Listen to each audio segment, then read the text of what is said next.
Bonjour à toutes et à tous et bienvenue dans ce 3e numéro de Cofac le Mag. Le mois dernier, nous avons plongé au cœur de Cofalog, la plateforme logistique du groupe avec Gabriel Jardin. Ce mois-ci, nous changeons de registre pour nous intéresser à un service encore tout jeune, mais déjà essentiel pour votre quotidien, Cofac+. Pour en parler, j'ai le plaisir d'accueillir Sonia Massot, responsable de la cellule Cofac+, et experte juridique. Bonjour Sonia. Bonjour Noémie. Pour commencer, Cofac+, comme je viens de le dire, est un service très récent. Peux-tu nous dire comment il est né ? Alors Cofac+ est né suite à une discussion entre notre président, monsieur Éric Champion, et notre directeur général, monsieur Laurent Hunsinger, suite à un besoin exprimé par nos adhérents d'être accompagnés au quotidien, un besoin qui nous a été remonté par nos délégués régionaux. La cellule a ouvert le 12 novembre 2025, si je ne me trompe pas. Tout à fait. Et elle comporte 3 expertises. Oui, nous avons 3 expertises réunies, donc le service juridique avec moi-même, le service ressources humaines et sociales avec ma collaboratrice Manon Sanzel, et le service informatique avec Alexis Marchand, qui est chez Cofac administrateur réseau. Concrètement, la mission de Cofac+, c'est quoi ? Alors, nous accompagnons nos adhérents dans des problématiques juridiques, RH ou informatiques, problématiques qu'ils peuvent avoir dans le cadre de leur activité professionnelle au quotidien. Et donc, c'est un service de premier niveau. Nous disons ce que dit le droit, ce que dit la loi. Nous vulgarisons les concepts, nous les clarifions et nous accompagnons comme cela nos adhérents. Précision faite, Noémie, que nous ne nous substituons ni à l'avocat, ni aux autres professions réglementées ou à quelconque fédération. Cofac+ repose sur 3 piliers. Si on s'arrête sur chacun d'eux, côté juridique par exemple, quel sujet traites-tu ? J'interviens principalement en droit des affaires et des sociétés, en droit commercial, en droit immobilier, en droit des contrats. Au quotidien, donc, les problématiques récurrentes de nos adhérents portent sur, par exemple, l'obligation d'affichage des prix en magasin, notamment lorsque des particuliers achètent dans les magasins de nos adhérents. Et également, un sujet qui intéresse particulièrement nos adhérents, c'est l'obligation de facturation électronique. Donc en plus de l'accompagnement que tu fais, quel support tu mets à disposition des adhérents ? Nous mettons à disposition des adhérents des modèles type d'actes ainsi que des fiches pratiques sur les évolutions légales et jurisprudentielles importantes. Le second pilier de Cofac+, ce sont les ressources humaines. Comment concrètement Cofac+ accompagne les adhérents au quotidien ? Tout à fait. Alors, c'est Manon Sanzel qui intervient sur le volet RH. Elle intervient sur des sujets très variés, que ce soit le recrutement, la formation, le disciplinaire, mais également les primes. On peut relever plusieurs problématiques qui intéressent particulièrement nos adhérents concernant le service RH. Ce peut être, par exemple, le calcul de congés ou les procédures d'avertissement. De même façon que pour le côté juridique, j'imagine que le volet RH met à disposition des adhérents des ressources. Tout à fait, Noémie. Manon met à disposition des adhérents des modèles type de contrat, par exemple, mais également des modèles de courrier pour le quotidien de nos adhérents. Le 3e et dernier pilier de la cellule, c'est le pôle informatique. Peux-tu nous en parler ?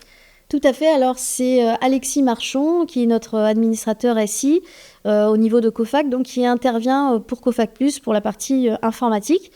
Il assure des sujets variés. Ce peut être, par exemple, la cybersécurité, la vidéosurveillance, l'optimisation des réseaux et, pourquoi pas, la recherche de prestataires de matériel. Je sais que la confidentialité est un sujet sensible et dont vous êtes très vigilant au sein de la cellule. Comment tu garantis aux adhérents que les informations qu'ils vous transmettent restent protégées ? Alors tout à fait, Noémie, la confidentialité a été un impératif posé par la direction dès l'ouverture du service. Il faut savoir, au sein de Cofac+, une étanchéité totale entre les services. C'est-à-dire que, pour exemple, Manon n'a pas à connaître le contenu des demandes juridiques que je traite et inversement.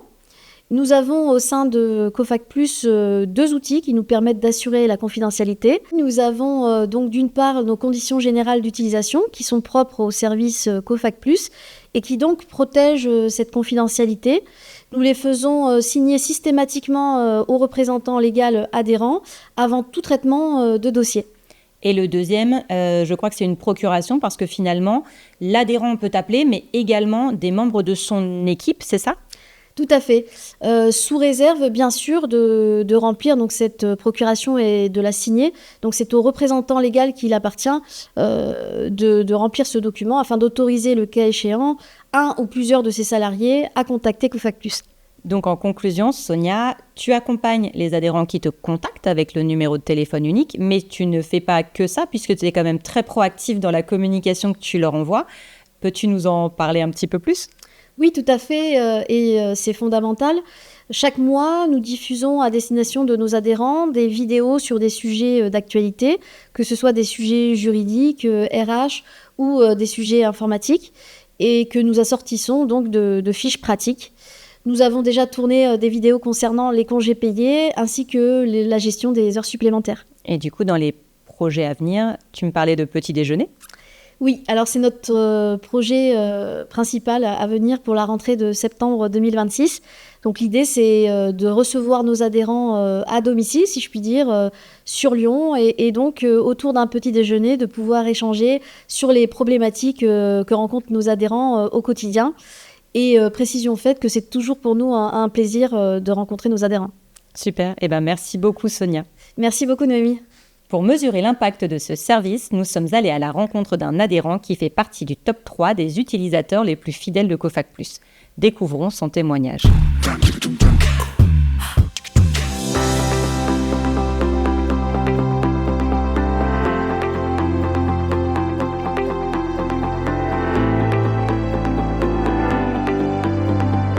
Bonjour, Stéphane Richard, donc je suis le gérant de l'entreprise. Et Bernadette Richard, son épouse. Donc on a créé l'entreprise Elliott en 2002. On est à la base installateur d'équipements d'élevage, on travaille principalement pour les agriculteurs. On a rentré dans le réseau Epagri dans les années 2013, si mes souvenirs sont bons. Et depuis peu, on a aussi maintenant un magasin libre-service, donc on a les magasins libre-service agricoles et aussi motoculture. Notre clientèle est assez large, hein. On a avec la motoculture maintenant beaucoup de particuliers qui viennent au magasin. On a reçu courant novembre un kit avec des petits goodies et puis un flyer expliquant un peu le service. Au tout début, j'ai envoyé un premier mail. Derrière, on m'a envoyé un mail avec toute une procédure à respecter. Donc d'abord, la signature de la charte et des conditions générales. Et aussi, comme je suis salariée, c'est mon mari qui est le gérant. Il a dû signer une procuration pour pouvoir me déléguer les échanges avec Cofac Plus. Après, derrière, par rapport à mes besoins, j'ai eu un appel téléphonique de Manon qui a essayé de cibler un peu mes besoins. J'ai eu des mails de retour par rapport à ce que j'avais besoin. Et ensuite, comme on a plus ou moins des fois des horaires un peu décalés, on travaille un peu tard, j'envoie un mail et derrière, j'ai un retour le lendemain très rapide de Manon. Voilà. J'ai principalement fait appel donc en Cofac Plus au service ressources humaines, d'où mes échanges avec Manon. J'avais des besoins dès le mois de décembre par rapport à un contrat de travail.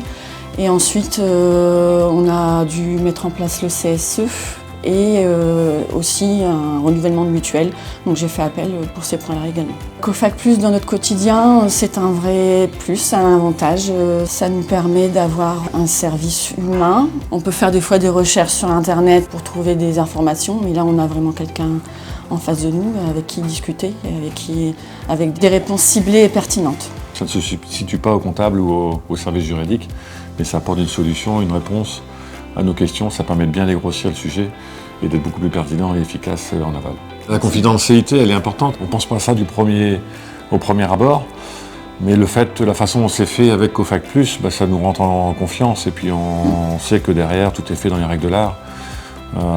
Par la charte qui est signée. Si un adhérent souhaiterait contacter Cofac Plus, il faut y aller, c'est un service pratique, c'est gratuit. Voilà, on a quelqu'un d'humain en face de nous, aussi bien par téléphone que par mail, on a un retour très rapide. Moi j'ai contacté que pour les ressources humaines, mais voilà, il y a plein d'opportunités en informatique et en juridique. Voilà, allez-y, foncez.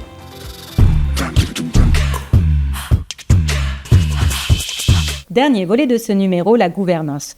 Ce mois-ci, zoom sur une nouvelle étape avec une grande nouveauté 2026, le CSA, le Comité Stratégique Achat. Pour en parler, j'accueille sur le plateau Wendy Rinuccini, directrice de la transformation achat. Bonjour Wendy. Bonjour Noémie. Wendy, peux-tu nous expliquer ce qu'est le CSA ? Le CSA, il s'agit d'une nouvelle instance de gouvernance mise en place en 2026 et il mélange tous les réseaux. Il est composé de présidents de chaque CS, plus 2 membres de chaque CS et aussi une personne par réseau sur candidature. Et en termes de temporalité? Il aura 4 réunions dans l'année, donc par trimestre, et chaque réunion dure 1 journée. Concrètement, qu'est-ce qui se passe lors d'un CSA et quels sont les sujets qui sont traités? Alors, les sujets sont simples. Il y a 2 parties. Une partie dans la matinée en offre et dans l'après-midi en achat. Et dans l'offre, on parle des sujets de référencement, de déréférencement, de plans de stock, d'actions commerciales. Et aussi, on partage avec les membres analyse de stratégie de segmentation des fournisseurs par famille ou sous-famille. Et dans l'après-midi, on parle des sujets achats. Là, on va parler l'avancement de négociations contractuelles. On va parler évolution de BFA, les tarifaires. Et aussi, à partir du mois de juin, on parle de pilotage de BFA. Et finalement, on va échanger avec les membres les comportements de nos fournisseurs. C'est très clair concernant l'organisation. J'ai une autre question. Qu'est-ce que ça change par rapport au comité stratégique, donc les CS actuels?